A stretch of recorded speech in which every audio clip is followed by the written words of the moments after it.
What is up, Eric? Saw you a few hours ago, live ABs, but we're back. We're going to talk about some mechanics.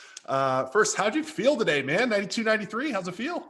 Yeah, no, it actually felt pretty good. I was surprised to see 93, which was a good surprise, you know, because I wasn't able to throw like heavy intensity as of late in the prison before I got to Arizona. So I was pretty happy with that. And there are a lot of things, again, I can work on, which obviously we're going to get into. And I'm excited to talk about them.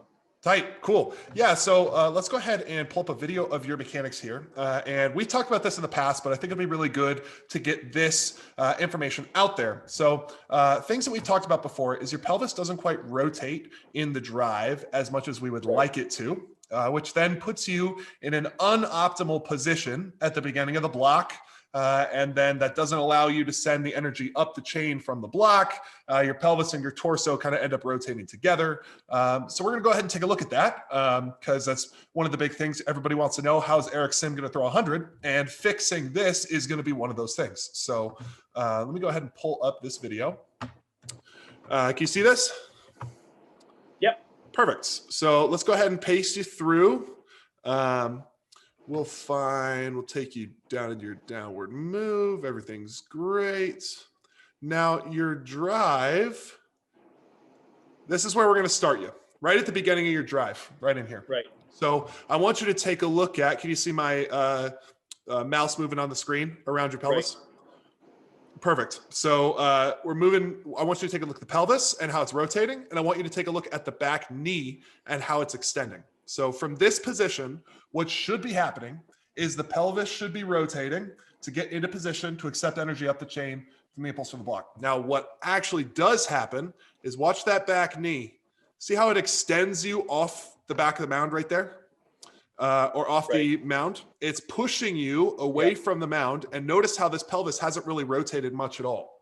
So what that's going to end up doing is it's going to continue to push you off the mound. So you're basically non-weight bearing on this back leg anymore, but this pelvis hasn't rotated. Right. And that's an issue, right? Because once you're away from that back foot off the mound, you can no longer rotate the pelvis. Well, you can, it's just really hard and you don't end up doing it. So it's just your two knee extension and hip extension dominant in the drive and not pelvis rotation dominant enough. Well, I guess dominant is the wrong term because they both happen, if that makes sense. Yeah. So we'll take you into the block here. Your full foot getting into the ground, just right about there. Now, upper half wise, see how you're a little bit open already? And see how the pelvis is still a little bit closed? Like it isn't fully open. And the only reason that's happening is because you're peaking hip and shoulder separation early because the pelvis isn't rotating. So if the pelvis was to rotate during the drive, you would be in an awesome position at this point. But because it isn't, you then peak hip and shoulder separation early. Once it's peaked, it's going to bounce out, which that's just how it works. So what we're seeing here is the effect, this open torso, which this problem that you have is super common. This open torso is the effect of the pelvis not rotating during the drive. Does that all make sense? Right, 100%. Perfect. And then from this point, obviously, we'll go ahead and pace you forward. And what we were talking about before, after you release this ball, you have a lot, watch this, basically your pelvis at this point, you're the center of your mass, which is right above your pelvis. Watch how much energy is left over and how much see how far it pulls you forward? It pulls you to the side, but it also pulls you forward. And that's one of the effects of not having the pelvis being rotated at the right time, because because it isn't rotating when it needs to.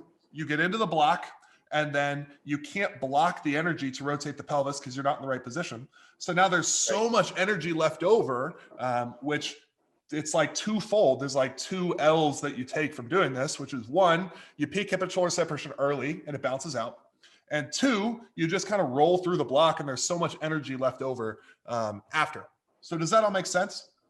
Yeah, 100%. And we talked briefly too after the bullpen of how I was finishing and how my energy was still going forward, right? And instead of, like I told you, when I was throwing like 96.5, like I was sitting 96 at Drivelines bullpen. When I was doing them, like I would literally have those conio finishes, we call it, right? So I'm throwing and I'm all my weight still back, and then like my leg will just go like that, right? So instead of moving like going forward after the release, right? So I think that those are some things. I think I think it developed with all the mechanical adjustments I was making with my weight gain and all the different strengths, different mobility. You know, like I was much more mobile before, but I'm a little less now because I'm bigger, and you know, like and so a lot of those things have came into effect, and obviously those are something we need to clean up. And for going back to pushing off, and that's something I've always worked on. Like, so my cue that I use that worked for me, which I didn't really think about today. I was just trying to let it eat, and I wasn't thinking about a whole lot of things when I was throwing. But it's like almost like sinking down instead of like pushing up, right? So sinking down is kind of gets me a little more rotational instead of being linear and trying to push off and trying to get it out there. I think you're 100% right. When I'm pushing off, not getting my pelvis in the right position, that's leading into me not being able to not brace well and all these other issues that we're having. So yeah, absolutely. So yeah. Absolutely. It's that there's all these issues that we see downstream, with the two big ones being not capturing all the energy that you build through the block. And that's evidenced by you just kind of popping over that block and having so much momentum after the throw. And then also that early torso rotation, kind of rotating early. Those are both symptoms of the pelvis not rotating when it should and not being in position. So a lot of people are going to look at that and say, oh, well, I'm popping over the block. Let me try and not pop over the block. Or I'm rotating my torso too early. Let me try and keep it closed longer. But that isn't how you go about it. Those are both caused by the pelvis not rotating. So the fix for those two issues is to fix the pelvis, and then those two things will fix themselves. So what we've been honing in on is, okay, once you get loaded into that back leg, the drive that happens after that, it's right now, like we mentioned before, it's very knee and hip extension dominant, just kind of pushing you away. And what we want it to be, we don't want to get rid of the knee and hip extension altogether, but we do want the pelvis to rotate more than it is, so you can fix those other issues. Yeah, no, and I think I'll be working on different cues too, you know, and cues help me, and simple cues, right? And I'll have to fuck around with a few and then see what works for me. Everyone's different, right? So and again, doing this video work is huge for me because I didn't see any of this. You know, even when I was throwing, I just felt fine. You know, like, you know, I was like, oh, I mean, I had more in the tank, but I mean, whatever. But like now, even like I told you, even my setup, I was like, holy fuck, like my arm's way back. I didn't know that. I didn't see that. I don't feel that because I'm so used to throwing. And like again, like a lot of my head stuff has been a little bit evolved, but not real. Like it's different than when I was playing. You know what I'm saying? Like, so mechanical wise, and so it's very different, which is why it's really good to see visually and see like what I can work on and stuff like that. And yeah, we got fucking work to do, man. That's all we have. Absolutely. Yeah. And I love the comment that you made about now that you see it, you can then try out different things and you can try and fix it. And I think a lot of people, they look for cues and they're just like, oh, well, just give me a cue that will fix it. But that isn't really how it works. Everybody's feel is different. And how you should be developing your cues is analyzing your movements. And then, okay, I'm feeling this. And now I'm like, this is what I'm feeling. And then you evaluate what you're feeling compared to what is actually happening.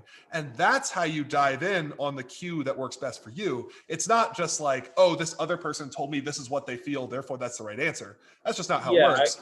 It's what feels to you, what allows you to move correctly. And that's why these conversations are so important, because I can help you understand what, and this is kind of a broader picture of like what coaching and the coach-athlete relationship, right?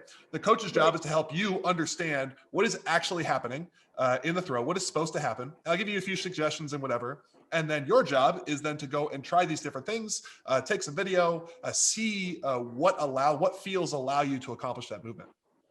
Right, and that's the thing. Like, perceiving is different. So even when one coach tells two kids to stay back, both of their idea of staying back is going to be different, right? So, and one's going to work for somebody and the other one might not. You know, most of the cases, they're both not going to work, and you need to figure out what works for you. And that's, you know, you and I both get a lot of fucking jabronis sending us bullshit DMs like, oh, give me one thing that's going to fix this. No, there's not one fucking thing that can fix you anything, because first of all, you're a bitch. And second, it's just like, dude, like, that's not going to work. It doesn't work like that. Like, that's not how it works. So even me, like, I'm 32.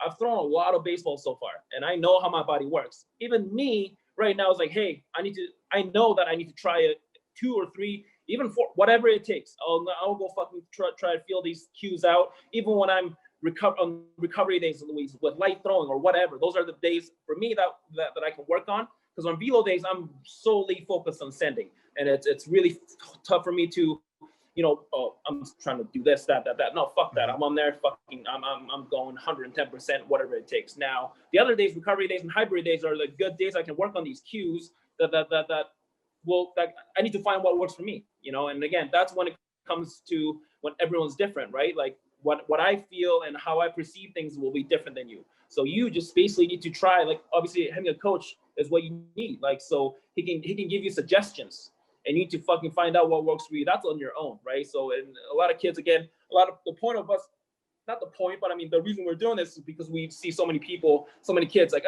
give me an answer. Well, there is no answer. If there's a fucking answer, I'll be throwing 105 right now. So let's be real. Like, I'll be throwing way harder than what I do now, because I that's not how it works, right? So that's something that we like to share, Dean and I both, and those are the reasons that we're doing this. So absolutely, yeah. And one more note that I want to make before we get through this video, but there's a lot of things when people watch anybody throw, they see all these different things, right? So your hands were really far back, your leg lift may look different than somebody else, you start very far forward and then come back in the throw, right? There's all these things happen, but the point is not to change those things so everybody looks good, right? The point is to get the throw to function most optimally. So you look past all those things. Let's find the thing what is the problem in the throw? What are the thing that's taking away the most velocity from your throw? So get rid of all the style stuff, or not get rid of it, but get rid of it out of the analysis. It's just style. Like, you don't need to change style. Keep your style. It's great. But the whole point is, let's find the biggest issue. What's keeping you from throwing harder? And we did that. It's the pelvis rotating during the drive. And then let's attack that one issue. And a lot of people like to do all these different things. Oh, well, let me drop my hands. Let me do this. Let me do that. Let me do this. Yeah, they just change 5 different style things, which you can't change 5 things at once anyways, but they try to. No. And then they focus on things that don't really matter. So I think it's so important. We've talked about this a lot, which is just honing in on what is the one most important thing to focus on, and let's fix that. And once that's fixed, then we can go on from there. But start with the one most important thing first, which is just a note I wanted to make, because that's exactly what we're doing here. Good. And then again, so we're gonna try different cues too, and we'll see where that takes us. And also, if there are other things I can work on, like I see a lot of kids give me a drill that's gonna help, and I get a lot of those. And drills are important. It's good to get the feels and stuff. And again, I'll be working on whatever I'll find too. We'll do some cue work next, whatever, and then we'll do some drill work too. But there is not one drill that's gonna get you to throw harder. There's no one fucking cue that's gonna make you throw harder. It's just not how it works, right? So again, there are a lot of things that comes into play when we're talking throwing or anything really. To be honest, like there's a lot more that comes into play. Like when someone goes from 90 to 95, it's not just, he did one thing and he fixed everything. No, he did a lot to get to that point, a lot of other things that people don't see, Absolutely. And so that's the whole point of this, so that we can share those things. But the part that we want to focus on things that we want to talk about, like today with mechanics and what we can work on and stuff like that. And even, like I've told this many times, even DeGrom, who's one of the best pitchers right now in the game, I guarantee he's got something that he wants to work on. There, he's got something that he wants to be better at. You know what I'm saying? So none of you is perfect. Like no one's perfect, right? So we keep on basically searching for more and more and more, and better until we're fucking done playing. Basically. So yeah, that's part of it. Such a good point that you made about one drill not being the fix, because what I've seen so much, most of the people that I've seen, their mechanics reflect how they understand the throw, if that makes sense. So everybody, whether you think about it consciously or not, everybody has this picture, whether it's a feeling or whatever, they have some sort of thought of exactly how the throw works. And their body thinks, I got to do these movements in this way, and I got to have this feeling in this way, right? So that's this signature of how they think the throw works. So if you don't change that signature of how the throw works, that signature is just going to bleed into all your drills. It's not like this drill is going to magically change how you view the throw. if that makes sense. Exactly. How you view the throw is going to change your drill. So that's why I like to start with, let's start with the theory. How does the throw work? And then we can figure out some cues around that. And then we can implement that into some different drills. But the drills itself aren't going to save you. Like, don't, a lot of people just, I think it's because they want the simple answer, to be honest with you. But it's like, what's the one drill I can do so I don't have to think about it and it just fixes me, which just isn't and there's how it a lot goes. of that shit out there right now too, right? If you look at YouTube or whatever, they're like, "Oh, do 3 simple drills to gain 5 miles an hour." Then shut the fuck up, dude. It just doesn't work like that. And again, I get why kids are asking, because that's what they see, right? That they see a lot of that. Oh, you know, you see that online. I'm like, oh, well, give me a drill that's gonna help me. Oh, no, it doesn't work like that. And I'm telling you, as like, and I'm still throwing. You're still throwing. We both are still training to this day, and we're telling you that's not how it works. So, like, what the fuck, dude, you know? Absolutely. Yeah. And I think too, it's daunting. Like, when you think about it from a kid's perspective, if they're young and they're like, wait, you mean I need to learn all this information of how the throw works? I need to learn. They look at it and they realize in the back of their head that that's years worth of work. So it makes sense that they would be like, well, isn't there an easier way? Can't you just give me a cue? Everyone wants quick answers. Of course. Yeah. And it's just when you're young, that's just what you tend towards, you know? So I totally understand it's not it. Young though, to be honest, dude. I've had a lot of even college kids, you know, I've had even like, I mean, I've met plenty of older people too, that just like one quick little thing, quick little answer, quick little fix. And the day you realize that doesn't fucking exist and you just keep working for your shit, that's when you're gonna get it, and you're gonna see way better result that way. And you and I think we're showing that, you know, with ourselves, you know. Absolutely. Yeah, I fully agree. Eric, love that you took the time. Appreciate it, man. Nice job today. And I'm looking forward to watching how your work goes in terms of changing your mechanics. Appreciate it, man. Thanks for having me on. Let's fucking go. Absolutely.